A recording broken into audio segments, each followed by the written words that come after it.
બંગાળના વેપારીના હોનાના ભાવની ખબર ન પડે આ બાપુ જેસર વાળો બોલે હા આ બંગાળિયાઓ માટે નહીં હો આ બચારા અમુક એમ કે બાપુ બંગાળ અમારે કેવી રીતે વેચવા જાવ તો બધું સોરામાં એવું કે બંગાળીઓ આવી ગયો હોનાના ભાવની ખબર ના પડે અમે તો બોમ્બે નહીં જતા પણ બાપુ આ તમારા માટે નથી જોડે બેસે છે ને અમુક બંગાળિયા જોડે અને બધા ભેગા થાય છે ને એ બંગાળિયા ભેગા થાય હા ભેગા બેસીને વાતો કરે ને એટલે બધા બંગાર ભેગું થઈ પાછું હોનું બનવા જાય મેરે ના પડે હા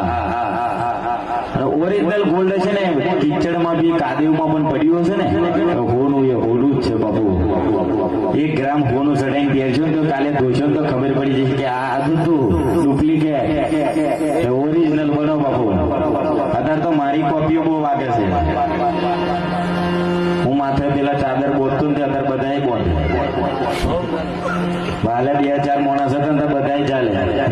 એટલે આટલું બધું તમે લોકોને જોઈને શું કોપીઓ મારો છો બાબુ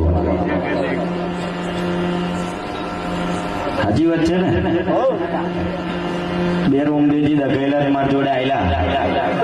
હવે ભૂલ ચૂક માફ કરી દેજો મેં તારા કર્મ નડ્યા હતા હાજી વાત છે